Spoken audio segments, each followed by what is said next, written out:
शांति। आज है 27 जून, शिव बाबा की साकार मुरली। आज बाबा कहते हैं, मीठे बच्चे, तुम्हें शरीर से अलग होकर बाप के पास जाना है। तुम शरीर को साथ नहीं ले जाएंगे, इसीलिए शरीर को भूल आत्मा को देखो। प्रश्न, तुम बच्चे अपनी आयु को योग बल से बढ़ाने का पुरुषार्थ क्यों करते हो? क्योंकि तुम्हारी दिल होती है कि हम बाप द्वारा सब कुछ इस जन्म में जान जाएं, बाप द्वारा सब कुछ सुन लें। इसीलिए तुम योग बल से अपनी आयु को बढ़ाने का पुरुषार्थ करते हो। अभी ही तुम्हें बाप से प्यार मिलता है। ऐसा प्यार फिर सारे कल्प में नहीं मिल सकता। बाकी जो शरीर छोड़कर चले गए उसके लिए कहेंगे ड्रामा, उनका इतना ही पाठ था। ओम शांति। बच्चे जन्म जन्मांतर और सत्संगों में गए और यहाँ भी आए। वास्तव में इसको भी सत्संग कहा जाता है। सत्य का संग तारे बच्चों के दिल में आता है। हम पहले भक्ति मार्ग के सत्संगों में जाते थे और अभी यहाँ बैठे हैं। रात दिन का फर्क भासता है। यहाँ पहले पहले तो बाप का प्यार मिलता है, फिर बाप को बच्चों का प्यार मिलता है। अभी इस जन्म में तुम्हारी चेंज हो रही है। तुम बच्चे समझ गए हो, हम आत्मा हैं ना कि शरीर। शरीर नहीं कहेगा कि हमारी आत्मा, आत्मा कह सकती है हमारा शरीर। अब बच्चे समझते हैं जन्म जन्मांतर तो वह साधु संत महात्मा आदि करते आए। आजकल फिर फैशन पड़ा है, साईं बाबा मेहर बाबा, वह भी सब जिस्मानी हो गए। जिस्मानी प्यार में सुख तो होता नहीं। क्या कहते हैं बाबा? जिस्मानी प्यार में सुख नहीं होता। अभी तुम बच्चों का है रूहानी प्यार। रात दिन का फर्क है। यहाँ तुमको समझ मिलती है, वहाँ तो बिल्कुल बेसमझ है। तुम अभी समझते हो, बाबा आकर के हमको पढ़ाते हैं। वह सबका बाप है। मेल तथा फीमेल सब अपने को आत्मा समझते हैं। बाबा बुलाते भी हैं, हे बच्चों। बच्चे भी रिस्पॉन्स करेंगे। यह है बाप और बच्चों का मेला। बच्चे जानते हैं यह बाप और बच्चों का, आत्मा और परमात्मा का मेला एक ही बार होता है। बच्चे बाबा बाबा कहते रहेंगे। बाबा अक्षर बहुत मीठा है। बाबा कहने से ही वर्षा याद आएगा। तुम छोटे तो नहीं हो। बाप की समझ बच्चे को जल्दी पड़ती है। बाबा से क्या वर्षा मिलता है, वह छोटा बच्चा तो समझ ना सके। यहाँ तुम जानते हो कि हम बाबा के पास आए हैं। बाप कहते हैं, हे बच्चों, तो इसमें सब बच्चे आ गए। सब आत्माएं घर से यहाँ आती हैं पाठ बजाने। कौन कब पाठ बजाने आते हैं यह भी बुद्धि में है। सबके सेक्शन अलग अलग हैं। जहाँ से आते हैं फिर पिछाड़ी में सब अपने अपने सेक्शन में चले जाते हैं। यह भी सब ड्रामा में नूंद है। बाप किसी को भेजते नहीं हैं, ऑटोमेटिकली ये ड्रामा बना हुआ है। हर एक अपने अपने धर्म में आते रहते हैं। बुद्ध का धर्म स्थापन हुआ नहीं तो उसे कोई उस धर्म का आएगा भी नहीं। पहले पहले सूर्यवंशी चंद्रवंशी ही आते हैं। जो बाप से अच्छी रीति पढ़ते हैं वही नंबरवार सूर्यवंशी चंद्रवंशी में शरीर लेते हैं। वहाँ विकार की तो बात नहीं। योग बल से आत्मा आकर गर्भ में प्रवेश करती है। उससे समझेंगे कि मेरी आत्मा इस शरीर में जाकर प्रवेश करेगी। बूढ़े समझते हैं हमारी आत्मा योग बल से जाकर यह शरीर लेगी। मेरी आत्मा अब पुनर्जन्म लेती है। वह बाप भी समझते हैं हमारे पास बच्चा आया, बच्चे की आत्मा आ रही है जिसका साक्षात्कार होता है। वह अपने लिए समझते हैं, हम जाकर दूसरे शरीर में प्रवेश करते हैं। यह भी विचार उठते हैं ना, जरूर वहाँ का कायदा होगा। बच्चा किस आयु में आएगा वहाँ तो सब रेगुलर चलता है। वह तो आगे चल महसूस होगा, सब मालूम पड़ेगा। ऐसे तो नहीं 15-20 वर्ष में कोई बच्चा होगा जैसे यहाँ होता है। नहीं, वहाँ आयु 150 वर्ष की होती है। तो बच्चा तब आएगा जब आधा लाइफ से थोड़ा आगे होंगे, उस समय बच्चा आता है, क्योंकि वहाँ आयु बड़ी होती है। एक ही तो बच्चा आना होता है, फिर बच्ची भी आनी है। कायदा होता है, पहले बच्चों की फिर बच्ची की आत्मा आती है। विवेक कहता है पहले बच्चा आना चाहिए, पहले मेल पीछे फीमेल। 8-10 वर्ष देरी से आएंगे। आगे चल तुम बच्चों को सब साक्षात्कार होना है, कैसे वहाँ की रस्म रिवाज है। ये सब बातें नई दुनिया की बाप बैठ समझाते हैं। बाप ही नई दुनिया स्थापन करने वाला है। रस्म रिवाज भी जरूर सुनाते जाएंगे, आगे चल बहुत सुनाएंगे, और तब साक्षात्कार होते रहेंगे। बच्चे कैसे पैदा होंगे कोई नई बात नहीं है। तुम तो ऐसी जगह जाते हो जहाँ कल्प कल्प जाना ही पड़ता है। बैकुंठ तो अब नजदीक आ गया, अब तो बिल्कुल नजदीक ही आ पहुँचे हो। हर एक बात तुमको नजदीक देखने में आएगी। जितना तुम ज्ञान योग में मजबूत होते जाएंगे, अनेक बार तुमने पाठ बजाया, अभी तुमको समझ मिलती है। जो ही तुम साथ ले जाएंगे, वहाँ की क्या रस्म रिवाज होगी सब जान जाएंगे। शुरू में तुमको सब साक्षात्कार हुए थे, उस समय तो अर्जुन तुम अल्फबे पढ़ते थे, फिर लास्ट में भी जरूर तुमको साक्षात्कार होने चाहिए। सो बाप बैठ सुनाते हैं, वह सब देखने की चाहना तुमको यहाँ होगी। समझेंगे कहीं शरीर न छूट जाए, सब कुछ देख कर जाए। इसमें आयु बढ़ाने के लिए चाहिए योग बल। जो बाप से सब कुछ सुने, सब कुछ देखें। जो पहले से गए उनका चिंतन नहीं करना चाहिए। वहाँ तो ड्रामा का पार्ट है, तकदीर में नहीं था। ज्यादा बाप से लव लेना, क्योंकि जितना जितना तुम सर्विसेबल बनते हो तो बाप को बहुत बहुत प्यारे लगते हो। जितना सर्विस करते हो, जितना बाप को याद करते हो, वह याद जमती रहेगी। तुमको बहुत मजा आएगा। अभी तुम बनते हो ईश्वरीय संतान। बाप कहते तुम आत्माएं हमारे पास थी ना। भक्ति मार्ग में मुक्ति के लिए बहुत परिश्रम करते हैं, जीवन मुक्ति को तो जानते ही नहीं। यह बहुत लवली ज्ञान है, बहुत लव रहता है। बाप भी है, टीचर भी है, सदगुरु भी है।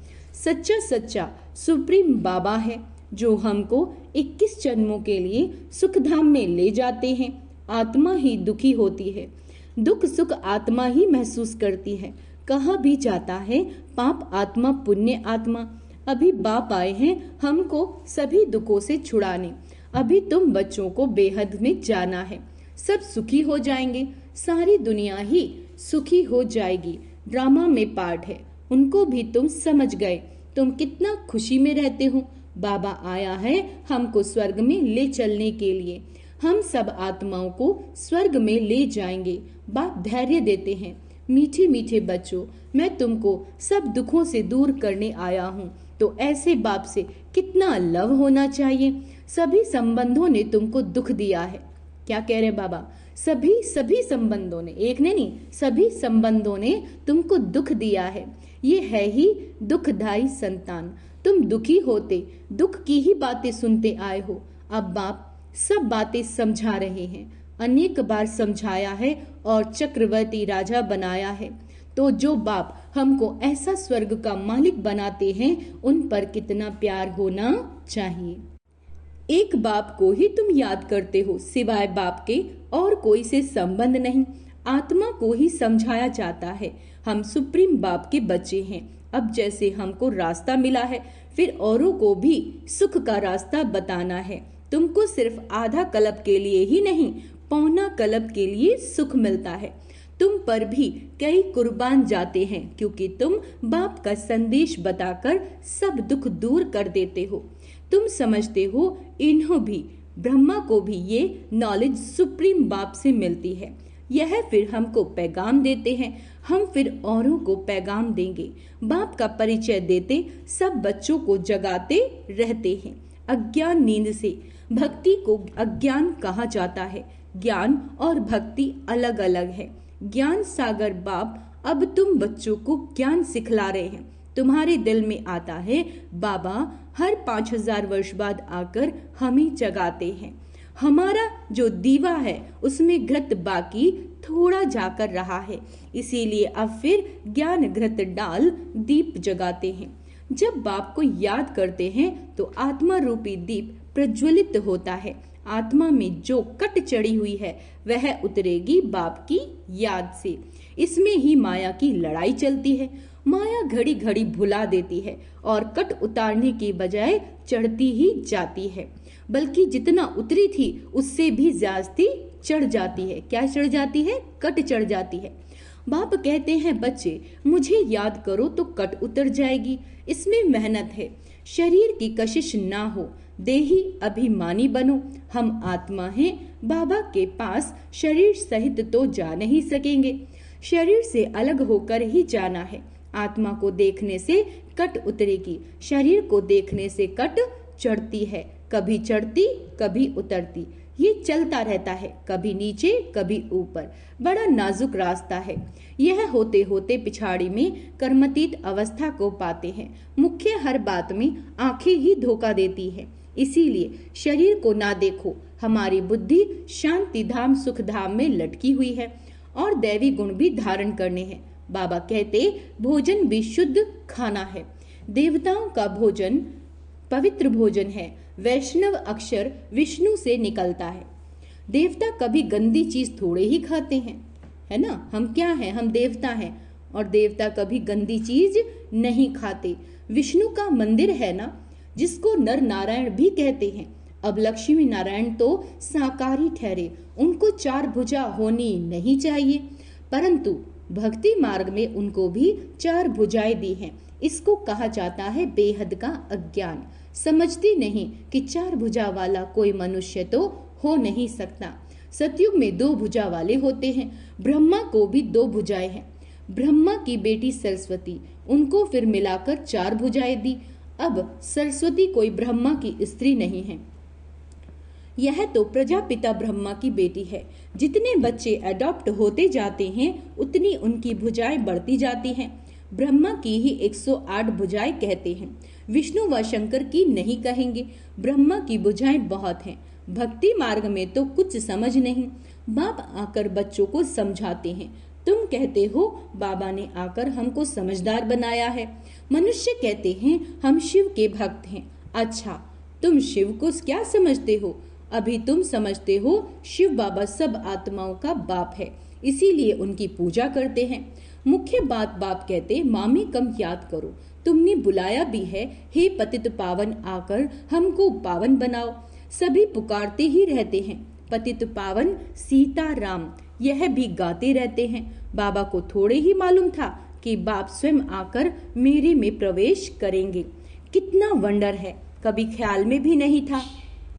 पहले तो आश्चर्य खाते थे, ये क्या होता है, मैं किसको देखता हूँ? तो बैठे बैठे उनको कशिश होती है, ये क्या होता है। शिव बाबा कशिश करते हैं, सामने बैठो तो ध्यान में चले जाते थे। आश्चर्य में पड़ गए, ये क्या है। इन बातों को समझने के लिए फिर एकांत चाहिए। तब वैराग्य आने लगा, कहाँ जाऊं, अच्छा बनारस जाता हूँ। ये उनकी कशिश थी, जो इसको भी कराते थे। इतनी बड़ी कारोबार सब छोड़कर गया। उन बेचारों को क्या पता कि बनारस में क्यों जाते हैं। फिर वहां बगीचे में जाकर ठहरा, वहां पेंसिल हाथ में उठाकर दीवारों पर चक्र बैठकर निकालता था। कौन? ब्रह्मा बाबा।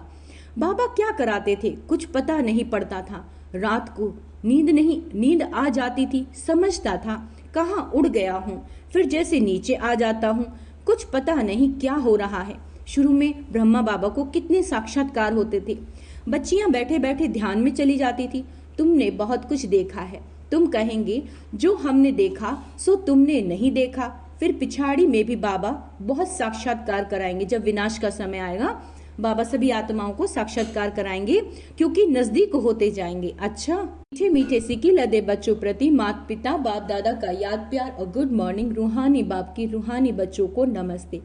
हम रूहानी बच्चों की रूहानी बाप दादा को याद प्यार गुड मॉर्निंग, नमस्ते मीठे बाबा, शुक्रिया बाबा, शुक्रिया। धारणा के लिए मुख्य सार, बाप का संदेश सुनाकर सबके दुख दूर करने हैं, सबको सुख का रास्ता बताना है, हदों से निकल बेहद में जाना है, हद की बातों को छोड़ देना है ना, और बाबा का संदेश सुनाकर सबके दुख दूर करने हैं, क्योंकि सभी दुखी हैं। हद की बातों में नहीं पड़ना, बेहद में रहना है। अंत में सब साक्षात्कार करने के लिए तथा बाप के प्यार की पालना लेने के लिए ज्ञान योग में मजबूत बनना है ना। बाबा की पालना लेनी है साक्षात्कार के लिए, और बाबा का जो प्यार है कि जो पालना है उसको लेना है, तो मुरली यानी ज्ञान और योग में मजबूत बनना है। दूसरों का चिंतन न कर योग बल से अपनी आयु बढ़ानी है। क्या कह रहे हैं बाबा? योग बल से आयु बढ़ानी है। वरदान, जितना ज्यादा योग करेंगे उतनी आयु बढ़ेगी। और दूसरी आत्माओं का चिंतन करेंगे तो वरदान, अलबेलापन व अटेंशन के अभिमान को, अलबेलापन व अटेंशन के अभिमान को छोड़ बाप की मदद के पात्र बनने वाले सहज पुरुषार्थी भव। कई बच्चे हिम्मत रखने की बजाय अलबेलेपन के कारण अभिमान में आ जाते हैं कि हम तो सदा पात्र हैं ही, है ना, हमें तो बाबा देगा ही देगा, बाप हमें मदद नहीं करेंगे तो किसको करेंगे। इस अभिमान के कारण हिम्मत की जो विधि है उसको भूल जाते हैं। कईयों में फिर स्वयं पर अटेंशन देने का भी अभिमान आ जाता है। क्या आ जाता है? कईयों में फिर खुद पर वो बहुत अच्छा अटेंशन दे रहे हैं, इस चीज का उनमें अभिमान आ जाता है। तो फिर जो मदद से वो वंचित कर देता है।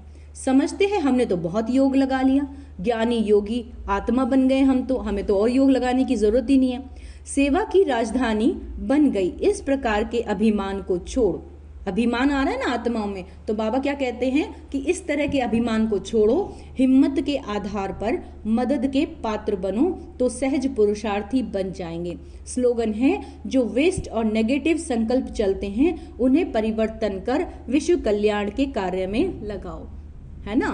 कोई भी बात आ रही है, जो हुआ अच्छा हुआ, जो हो रहा है अच्छा हो रहा है, और जो होगा वो भी बहुत बहुत कल्याणकारी होगा। तो इस तरह से कोई भी बात आए तो उसको नेगेटिव से पॉजिटिव में चेंज करो। किसी भी बात का अभिमान नहीं करो कि हम तो बहुत ज्यादा अच्छा योग लगा रहे हैं, ना ही अलबेलापन करना है।